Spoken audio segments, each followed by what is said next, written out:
This KFAN podcast is sponsored by Builders and Remodelers, exclusive Twin Cities provider of Elements Windows. Get the highest quality windows at unmatchable value. Visit buildersandremodelers.com for more details. Fan.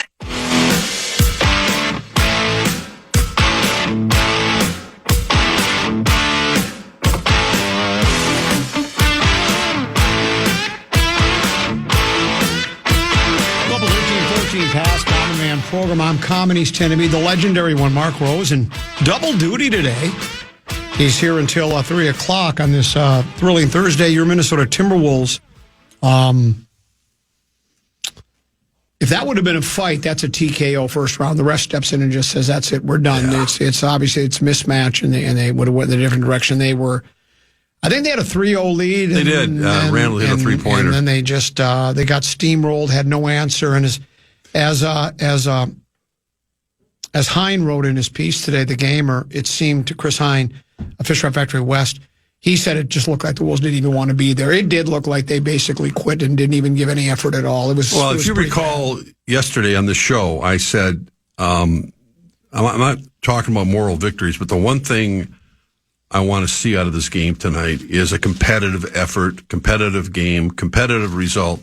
Much like the game they had here at home, where they was going back and forth. The Wolves were making three-pointers, they were knocking down shots, and OKC was just better and would not relinquish that lead no matter what. That was really showing the grit of that Oklahoma City team.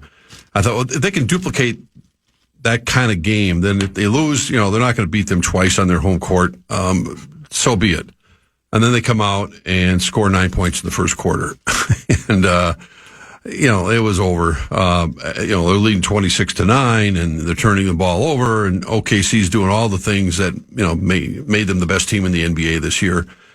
And the Wolves looked like they just were discombobulated. They had no. Well, they didn't look like they even tried. Context of what to do, and being as sloppy with the ball as you could possibly be. So, they got their just desserts, in that one. And so. It looked to me as though they knew they weren't coming back from 3-1. Yeah. And they were just going through the motions. That's what it looked like to me. It looked like they were going through the motions. Just get this. Well, I think once they got behind like that, I mean, if good things happen, I mean, they had it's stupid to talk about. They had a 3-0. And Jaden McDaniel, who was pretty good, he made with that they gave him that wide open corner 3-pointer, and you knocked down. Well, Jaden was 2 for 13 last night. I mean, you make a couple of those shots early on, and it kind of gives you a little boost to hang around for a while at least. When you start missing those shots, and then when you bring in Nickeil Alexander-Walker and he's 0 for 8, it turns out Julius Randle, who's kind of been turned into like the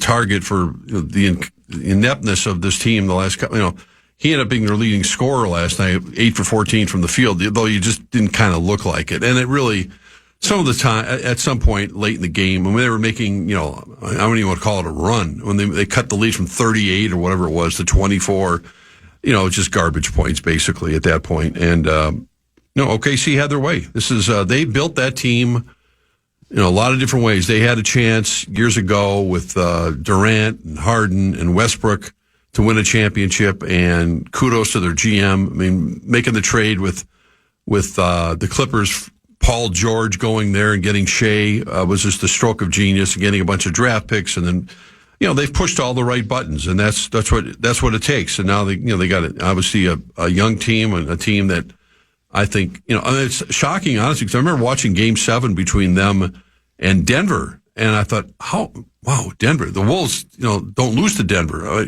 Can Denver possibly make this a game? They were early on, they looked good, and then. So you don't have a problem with the Wolves' effort last night, you're telling me? No.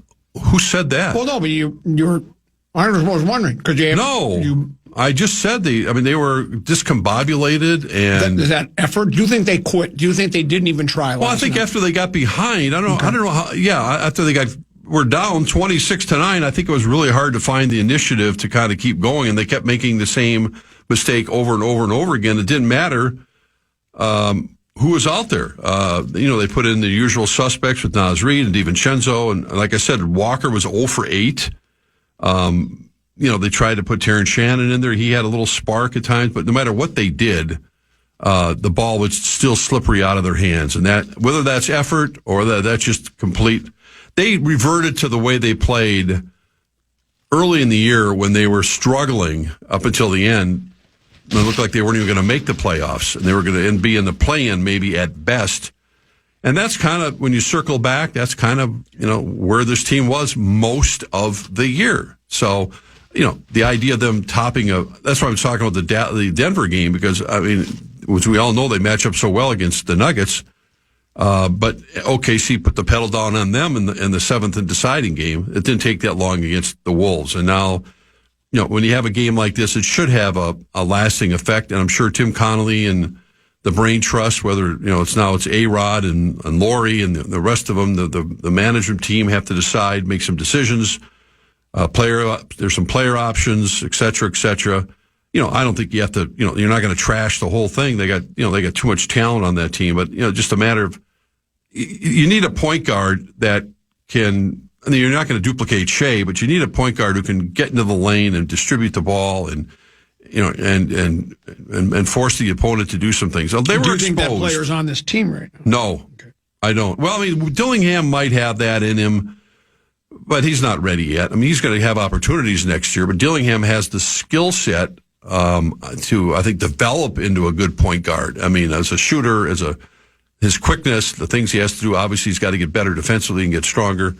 But now it's just, when something like this ends as abruptly as it did last night, when it was so one-sided, everyone's, now you go, okay, how are they going to get back to this point next year? Well, I trust that Connolly's going to be, moving the salary cap around and doing some different things. Randall has a player option. I would suspect he's going to come back because I think his stock dropped dramatically over these last few games. Nas has a player option, but he took less money to stay in the first place. So I don't know why. I think it's possible. I think that the true free agent, Nicole Alexander-Walker, I think will be gone. I think he's just going to get. Overall, again, he had an awful night last night. Didn't make a basket after being so good, but I think he's going to have an opportunity to be a starter on another team, and I think he'll get paid. So you move on from there, and Connolly has to, make a couple of right moves to see who's out there, free agents, and it's always balancing the salary cap. But Jaden will be back. I don't see how Rudy won't be back. He's got another year go on his contract. Conley, I think, said last night he can give it one more go. He's a 20-minute a game guy. His effectiveness, I think, has gotten even more and more diminished.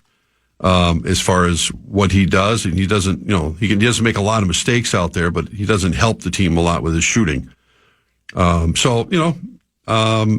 Overall, it's, I think honestly, back if you look at where they were and you talked about it,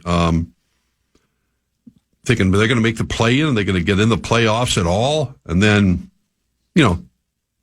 they beat the Lakers, they beat Golden State. Yeah, we know they were, obviously Steph wasn't there, et cetera, et cetera. But, it's just, getting back to my original point, I wished last night, like I said yesterday, this looked like a team that got this far. And they got crushed. That's why I'm asking if you think. OKC. But I guess what I'm asking you is if you wanted to see that effort and didn't, and it wasn't even close to that effort, are you annoyed, bitter, don't care? I'm annoyed, but. Because it did seem like they, to me and to many others, I'm not the only one, that they basically just ran up the white flag and said, we're going to go through the motion. And I get it. I think they gave up before the game even started. They were down 3-1, and they knew.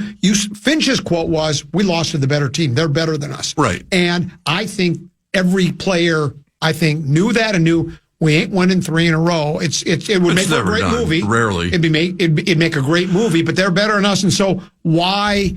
Well, the only thing I will say, why put off the inevitable? That's what it seemed like to me. Yeah, as the game wore on, certainly the first half wore on. But Oklahoma City has done this to a lot of teams. They have, I don't know, they saw the stat about how many 30-plus point victories they've had against any number of teams. It's astonishing. Shouldn't happen in the Western Conference Finals. Well, it did, though. It happened. The Wolves beat them by how many points in the third game? They beat them by 40, whatever it was. Correct, again. but here's the argument I made with you yesterday on that. the Thunder knew they would live to play another game. Yeah. They knew they were better than the Wolves, and they knew the Wolves came out. Their back was against, the Wolves played their best game they played all postseason. And the Thunder, at some point in that game, said, we're going to keep playing, but we're not going to push our guys to the limit and take a chance on wearing guys out or injuring guys because we're going to have a 2-1 lead. And I think the Wolves, to see that effort when it's an elimination game, just to me was really disappointing. I think it just completely snowballed after watching how sloppy they were in the first quarter. I don't think they got in the locker room and said we don't have we're not. They're pros. I mean, they're not going to go out there and say, well, we're just going to mail this in. I think it was a case of what Oklahoma City does best, what exposes the Wolves happened in a hurry in the first quarter. And once that happened, they're dead in the water. There's nothing they could do, and there's nothing they could do to try to stem the tide to make a game of it last night. So, I obviously like to have seen a much better game, and it's very, very disappointing after working so hard to get in that situation in an elimination game that you scored 9 points in the first quarter. Do you think Bodega Cat and the New York Knickerbockers will suffer the same fate tonight? Yes. Do you think they'll get beat by 40 points tonight? No, that's not that kind of a series.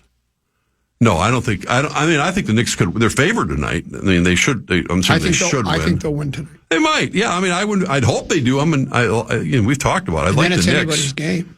Yeah, it should be. I think Indiana's a little deeper. I think they're a little better overall. But I hope Bodega Cat's knee is okay. He didn't look like in great shape at the end of that game the other day where he twisted it or got, New York's crowd would be different, but Indiana's been a really good road team. I don't think either team will match up, will make it a long series against OKC. I think they're just on a different sphere right now, different, as far as the finals go. I mean, they're going to be prohibitive favorites, I think, against either one of those teams. I would agree. Well, that's why what are they, 68 and what, 12? Are they 68. What's their record? 14. And 14? Yeah. I mean, but they if you look at we always do that in the NFL, how this team was built, and you look at the playoff disappointments that OKC's had in recent years. I mean, again, I mentioned, going back to the Harden, Durant, and Westbrook teams that was on the cusp of winning a championship.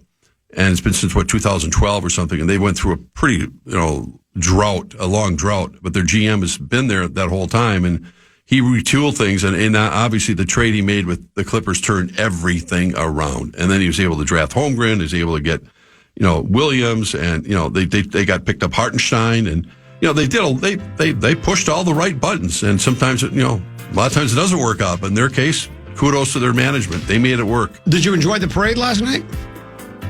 I watched the highlights of it. I thought it was very scintillating. Very good.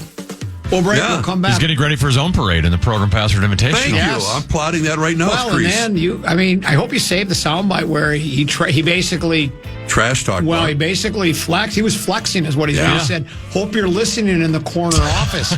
He was taunting Lil B. Oh yeah, they're cocky as hell. Taunting her. They're so cocky. I have a feeling they got their little T-shirts and they're so cute. I have a feeling Rosen's like Anthony Edwards against a Steph Curry-less Golden State Warriors team where he flexes and then you get up against the Oklahoma City Thunder and you wilt. We were very, You guys were good. That was a fun game. That was a fun game for a while. I blame Gorg. He's gone. What did Chris Carter say tonight? You got to have a fall guy. Gorg's my fall guy. There you go. He also said $30 million won't get you to the grave. He did say that, too. We'll take a break and come back with more here on the Common Man program on The Fan.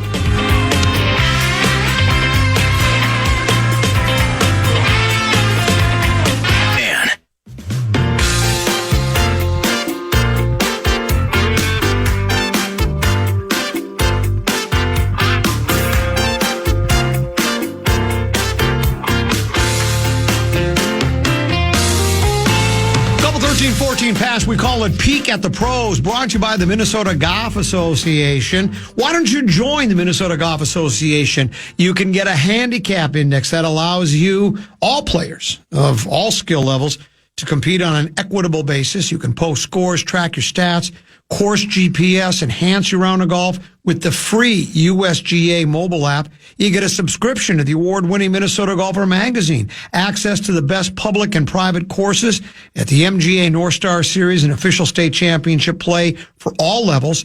In junior golf, can play. Junior golfers can play for only $5 thanks to Youth on Course. It's the Minnesota Golf Association. Get more out of your golf game at mngolf.org/online. mngolf.org/join online. We go to our leaderboard updater, and that would be Tenna B. What you got, Tenna? Yeah, the Memorial Tournament at Muirfield Village Golf Club in Dublin, Ohio. Your leader, something called Ben Griffin, shot a 7 under 65 today. He's 2 strokes ahead of Colin Morikawa, who shot a 5 under 67. Then you've got a couple tied at 3, a couple Europeans, Shane Lowry and Tommy Fleetwood, both at 3 under. Lowry in the clubhouse. Fleetwood is 3 under through 11. And then at 2 under, you got Akshay Bhatia. He's already done for the day with a 70. Andrew Novak, Max Homa, Robert McIntyre, Keegan Bradley, they're all still on the course.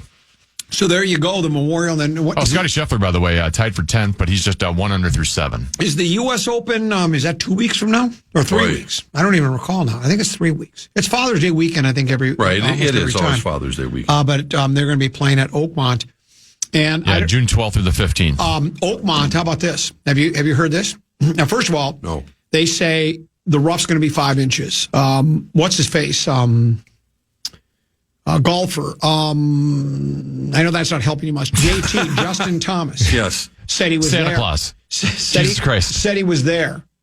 Okay. 5-inch rough is what they're expecting. And I can't believe this. You know what the greens are going to stimp at, the stimp meter? No. 15. Come on. Now that's ridiculous. Pulling it off a pool table. 7 over wins? Well, they think over par will win. And here's the best part. Number 8 at Oakmont, always been a difficult par 3. It's going to play 300 yards for par 3. Jeez. 3. And most of the players are not happy with that. And I don't think it's because they go, oh, it's too hard for me. It's just like, there's no excitement. You know what I'm saying? I can't remember which golfer I have the story say for Tee to Green. Somebody said, one of the PGA players said, and I agree with this, you want them a little bit shorter because just more dangerous, where you have maybe water here and a bunker. There's risk reward. Yeah, where here it's just like we just try to hit it as hard as you can. And boring. Yeah, this is kind of a boring par 3, but they're going to have a 300 yard. I do too. I don't like any par 3s over 200 yards. A 300-yard par 3. So, but there's your peek at the pros, brought to you by the Minnesota Golf Association. Will Bryson pull out 4-iron on that one? Yeah. 4-iron. 3/4 4-iron choke down. Yeah. 3/4 4-iron. What else was I going to ask you? Your Twins club. Yes. Off today. Lost yesterday 5-0. Yeah. There was weird watching it at a minor league ballpark. There was a quote from Royce Lewis. Said, "I've given up all hope," and I think he was kind of saying that a little bit tongue in cheek because he says he's hitting the ball, it's going up like wiffle ball, and he is not. I mean, he missed first 2-3 months, however long the season's been going on now. And then since he's come back, he really hasn't locked in. He hasn't locked in. Nope. And, like when Tenneby talked about it with me during 5-3-4, they've done pretty well without him. After that awful start to the season, they went on that 13-game winning streak, and, they're still they're trying to keep. Detroit is just so good. I mean, incredible to see. I knew they would be a quality club, and things can change. It's still very early in the season, but man, if the Twins wouldn't have gone on that winning streak, it'd almost be like we'd be talking about next year already. 15 games out. Yeah, but at least they're without a lot of contributions from, and Correa was out, and Buxton's missed because of the concussion. They've still been able to at least. Right. They're in the rearview mirror. They're what, 5? Is it 6 out now or 5.5? I have to look. I think it might be 6 right now. But they're still in the thick of things. Yeah, but it's the Tigers are the story. Well, Detroit fans have a lot to look at that. They've been. Tigers have had some good years in the past when the Twins had a good rivalry with them, but it's been a long time. Now they got the Tigers, and obviously they got the Lions to look forward to. So their summer is kind of, from a sports fan perspective, it's pretty complete. And then, of course, they have that little Michigan football team to root for. City of Winners is what we are. Yeah. But yeah, the Twins have, I'm anxious to see I thought Wallner was going to be ready potentially even this weekend. I think Buxton's been traveling with the team. So, it's always, day by day. We hear it all the time. And the day by day turns into week by week. And, with all the due respect to is his name Bride and a couple of the other guys. Bake McBride? Remember Bake McBride? I do remember him. They're filling in spots. I mean, Clemens, continued to he hit another home run the other day. I think everyone's anxious to see getting Buxton back, in particular Matt Wallner. I think could be the best hitter on the team. I mean, when he's going, and so the pitching I think will still hold up, and I think there's room for optimism with all of that. I think they'll go into Houston this weekend. I think, and then they're back home next week, I believe. So. Yeah, a lot of baseball to be played, as we all know, but I think just getting healthy again and getting as best of those pieces back together again, I think will bode well for this team as the sale continues to maybe move in the direction that it will happen at some point this summer. When I was in Abbott's office, the one thing that we ended up discussing, because he was working on scheduling, the Gopher football schedule was announced. Not that the opponents were announced, we knew that, but the dates. And it's always a little jarring. 2 Friday night games, right? Yeah, that's what I was going to say, Common, is that it used to be foreboding to play a college football game up against high school football. No longer, not when it's on Fox TV, and not when, that's what that's what Abbott was saying. So they play Nebraska here on Friday night, October 17th. They open up on the traditional Thursday night game during the State Fair, which is not unusual. Then they have another one at Oregon, also on a Friday night, November 14th. So 2 Friday night games in the midst of, they got Oregon on the schedule, they got Ohio State on the schedule, and, we were talking about, I said, God, I can't, not that I'm following, it's a little early for that, and because of NIL and the transfer portal, you get your programs here. I mean, I think pretty much every major college coach in the country and follower are going to go, who's our quarterback this year? Who's our wide receiver? Who's on this team? I was like, well, I'll wait for the football practice to start. And what are we looking at here? So that's kind of the thing. But again, 2 Friday night games that kind of dot the schedule for the Gopher football team this year. So that's the way that the world works in big time television. Tennessee, you're getting ripped. Something called Ben Griffin. Come on, Tennessee. He only won the Memorial last weekend. Well, that wasn't the Memorial, but it was another. He's a 2-time PGA Tour winner. And then, they didn't even play the Memorial last week. What is that emailer thinking of? Yeah, exactly. What an idiot.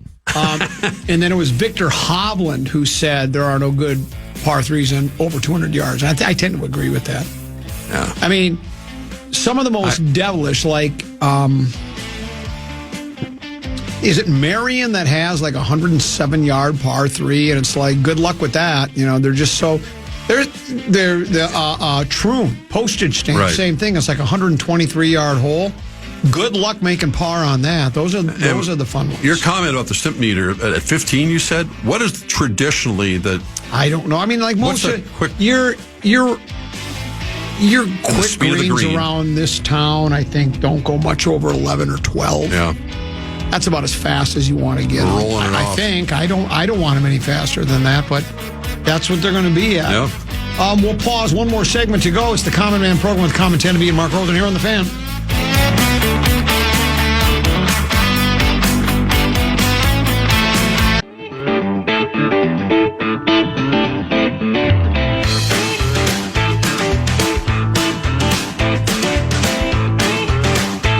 Joe Bonamassa. Are we done with the vibes, or are you just searching? Done with the vibes. Oh, Joe Bonamassa. Just have a great giveaway is all we have. Yeah. As a matter of fact, I was just going to do that. We saved the best for last. It's Flop, Sweat, and Tears. It's the final show of this comedy season. Meat Sauce, Common Man, Larry Mondello Guy. You'll laugh so hard, your side will ache, your heart will go pity-pat like watching Felix the Cat. Common Sauce, Larry Mondello Guy at Birdie's this Saturday. Tickets are available at birdigolf.com, birdiegolf.com. But the 11th caller will win a pair of tickets. All you need to do is call 1-800-320-5326, 1-800-320-5326, and you will be a winner from Common Sauce, Larry Mondello Guy, Birdie's, and all of us here at The Fan.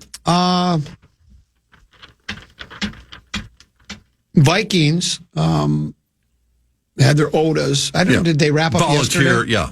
I believe they did. Organized team activities is what we call them. Series and of them, all the Viking players are there, as far as I know. Mm-hmm. And there were some quotes from both KOC and J.J. McCarthy. And McCarthy said something to the effect of, it's okay to make mistakes while you're learning the game. And I tend to agree. I mean, you don't want them to. You don't want to have them too frequent during regular season games at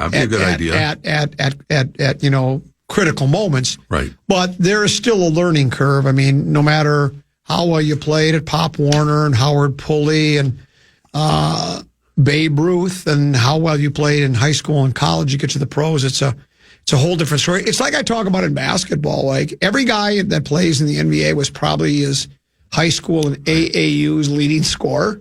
But then when you get to the association, everybody was their team's leading scorer. So then you have to find roles. And so when you get here, the game's going to be much faster and quicker. But by all accounts, he's a bright kid, and he's got a good system that he's in, apparently. And so, it should be. Common, one of the storylines that I think all of us will be following as they hit training camp. And by the way, we talked about the Gopher football schedule being officially announced in a couple of Friday night games. Ben Gessling had reported a couple hours ago. The NFL announced the full preseason schedule, the time.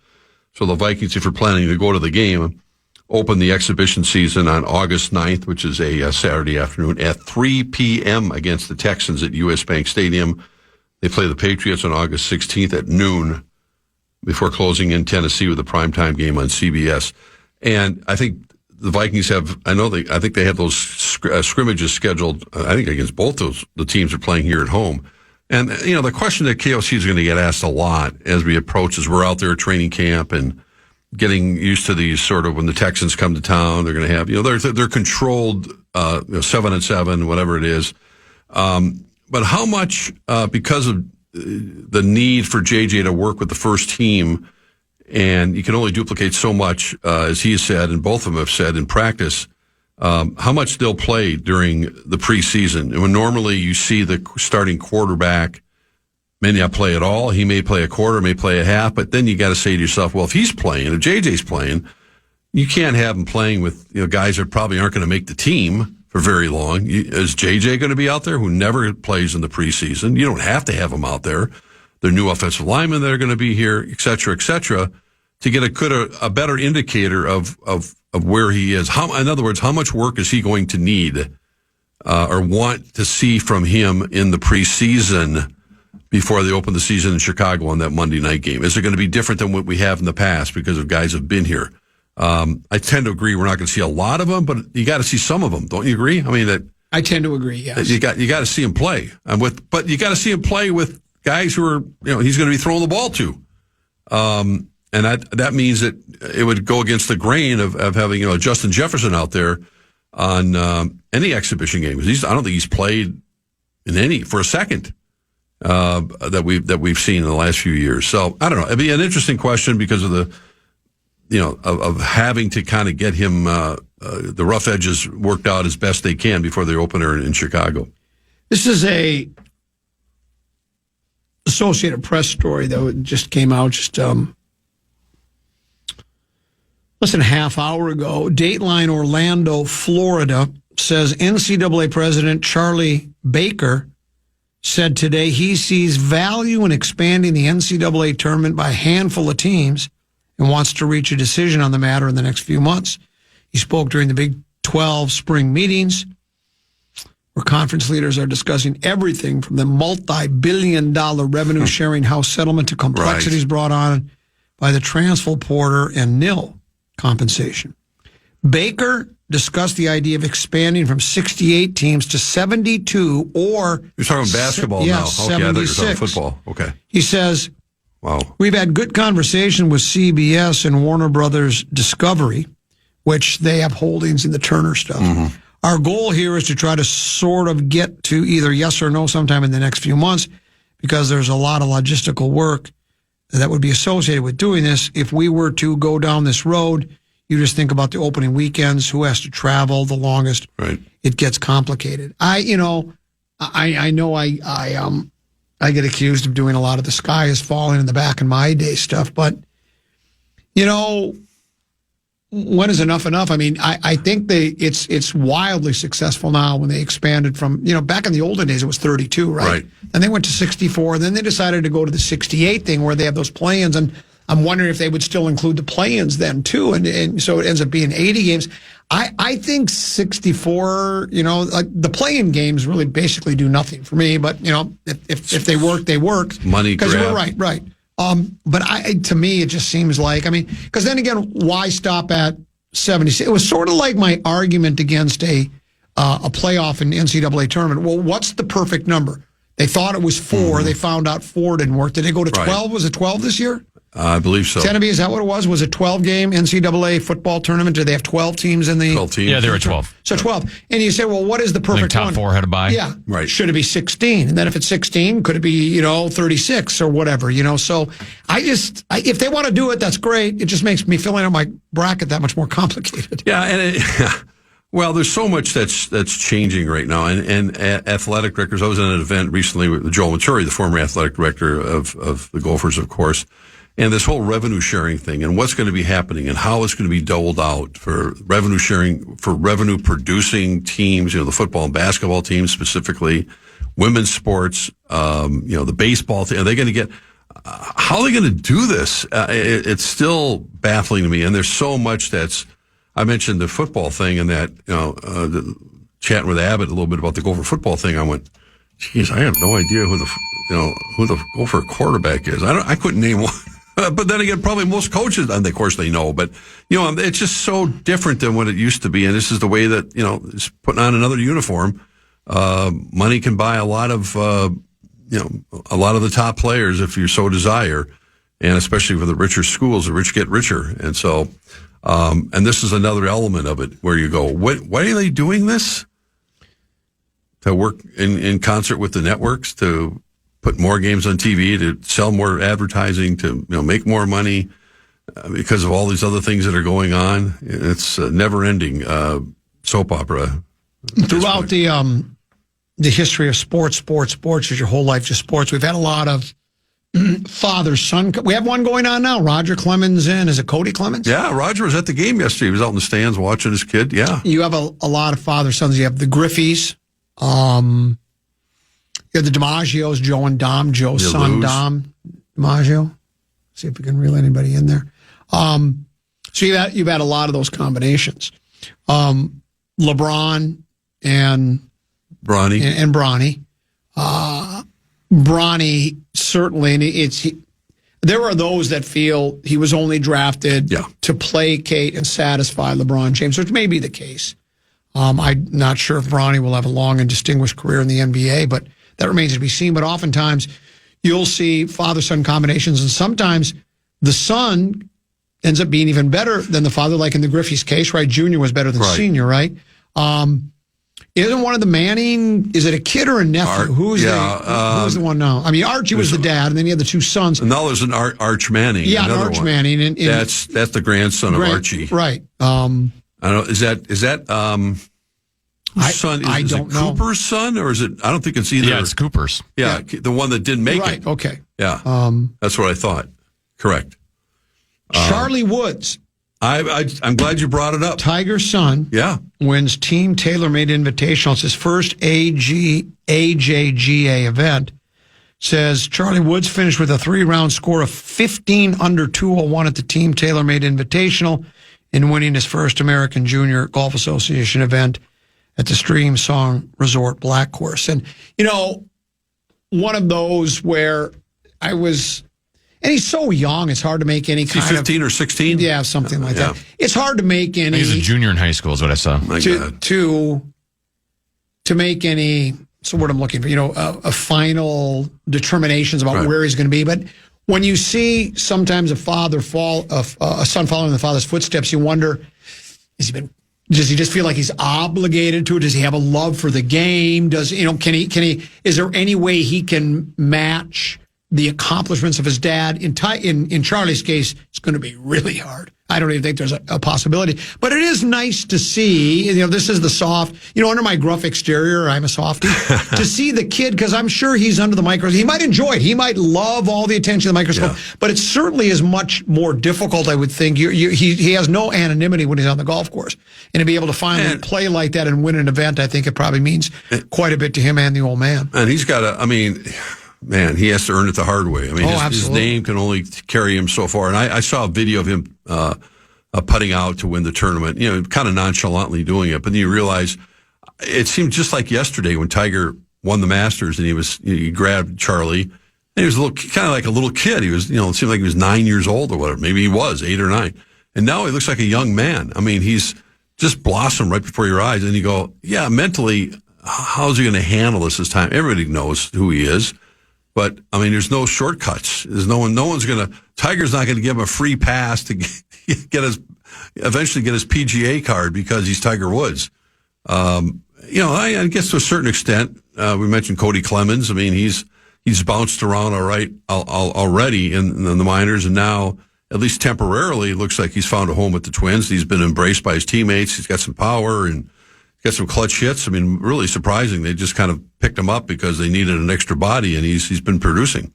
And Rogers is sitting there going, I'm a pitcher. I'm not going to tell him a whole heck of a lot, but it's cool to see. Whatever you think of Roger Clemens, it's when you watch. Anyone would have that kind of pride as a father to watch your son or daughter play at that level. This just in: Wolves lose last night in awful, a dominant fashion by the Oklahoma City Thunder. They win 4-1. I guess blowout would be the word you would use. And you were talking about how good this Thunder team is, and I stumbled across a story, again, an Associated Press piece, talking about some of the things this Thunder team has accomplished, and it is eye-opening. Mm-hmm. There hasn't been a team in NBA history with at least 12 wins by 30 points or more in a season, or 4 such wins in a single postseason until now. The Thunder are putting together one of the most dominant years in league history in terms of outscoring opponents. The most recent was the romp last night. The biggest point differential per game in NBA history, including playoffs, was posted by the 70-71 Milwaukee Bucks, who outscored teams by 12.6 points per game. Kareem. The Thunder are winning by 12.5 points per game when counting the regular season and the playoffs. The NBA Cup championship by league rule doesn't figure into any official stats. That's the second biggest rate in league history for now, because they got another series to go. They have beaten 28 of the 29 other NBA teams by double figures at least once this season. Amazing. Every team. Every team. That's unbelievable. The only team to avoid that fate against the Thunder was Golden State, which actually outscored Oklahoma City by an average of 4.7 points per game in their head-to-head matchups. There have been 13 games this season involving the Thunder that were decided by 30 points or more. They won 12 of them. The only other game was when the Wolves destroyed the Thunder in Game 3 of this series. The Thunder have had a win by at least 30 points in every series. Unreal. 51-point win over Memphis, wins by 43 and 32 over Denver, and the 30-pointer that eliminated Minnesota. Oklahoma City's 8 30-point wins in the regular season came against teams that all missed the playoffs, so they just pounded those teams like they're supposed to. They now have 80 wins. If they were to win the NBA title, they'll finish with 84, a total that only the 2015-26 Golden State Warriors, 88, the 95-96 Chicago Bulls, 87, and the 96-97 Bulls have reached 84. So it is, it's astonishing numbers that puts them in with basically the all-timers if they continue, unless somehow the Pacers or the Knickerbockers, if they were to come back against the Pacers, would stick it to them, but it just doesn't seem likely. I can't recall a team that plays defense the way they do, the relentlessness of it, and it doesn't matter who's on the court. Obviously, their starters speak for themselves, and Chet Holmgren's a big part of that, but they just mesh so well, and they're so in concert with each other. I mean, they know where the other person's going to be all the time, and they clog up the lanes. They box out so well. They do all the little things. If you break it down, if you watch the guys I respect, kind of doing the old X's and O's, you go, my God, they really do have this figured out. It's just a real tough team to play against, and they deserve to win the championship this year. They got to go out and prove it. They got to win 4 more wins, obviously, but it's the defense that creates most of that offense. And then with all the free throw merchant stuff about Shea, early in the series in particular, how can you not be so impressed with the skill level of this guy? I mean, he's just. He knows how to use the leverage with his body. He's got a great a part of the game that Ant needs to absolutely get better at, and that's the mid-range shot. Shea is so good at that. I mean, he can knock down threes, but he's so good at creating opportunities inside the lane and hitting they look easy, but they're not. Off balance and this and that, but he's the leader of the pack, and they should rightfully win the championship this year. They also have Chet Holmgren, who's a complete X factor. Oh, yeah, absolutely. Like, even they're talking about it last night, like, Rudy's a rim protector. They basically couldn't put Rudy in the game because he has to guard Chet, and Chet can be out of the 3-point line, so it draws Rudy away from the basket where he's correct. So Chet's ability to be that tall and that athletic and that much of a scorer throws the entire team's defense just off kilter. And during the offseason, he apparently worked on his 3-point shooting. That's what he did. Sure looks like it. And he's done real well at that. I mean, when I was talking about father-son combinations, I would be remiss if I didn't mention, even in the fast food world, Wendy's has Baconator and Son of Baconator. Right? I can't argue with that. And there are those. My favorite family connection. Yes. Well, and you know what? There are those that think, much like Bronny, the only reason Son of Baconator is on the menu is because of his dad. That has nothing to do with it. So. Oh, you're funny. Thanks, Larry Mandela guy. That was Larry Mandela guy. Yeah. Well, he's participating. But notice how I weaved it in to make you think it was me, because that's what I do. Like 95% of my jokes are written well, not just everybody. Yeah. Out there. Well, you got a great staff out there. Got one of the greatest writing staffs in the history of radio. What do you got going this weekend? Comedy. Oh, that's right, Saturday night. Well, besides that, that's just you show up and boy. At about 3:40 tomorrow, I'm going to be north of that Anoka County line, and my troubles are going to be behind me. Okay. Tita Green live from Minnesota National. Oh, up in McGregor, a wonderful golf course. Joel Goldstrand design golf course. Right. So we'll have the whole crew up there: Craig and Judy Warrion, Ping Guy, myself. We'll be up there hitting knockdown, punch, cut, fade draws, broadcasting live from 10 until noon. It's a terrific golf course. It's just spectacular. Well, it's going to be a spectacular weekend. I mean, it's supposed to be in the 80s, high 80s. So summer has officially arrived this weekend. Another great fast food father-son combination is the Whopper and Whopper Jr. Well, there you go. Right? Okay. We have the Whopper. There's probably more. Whopper Jr. That's from more Amsterdam. Hungry. Guy. Okay. Of course it is. Senior staff writers. That's what they get paid for. Well, I think about they don't get paid, but senior staff writers, and that's the kind of material they come up with. That's aggressive. You probably would know I'm looking for other senior staff writers.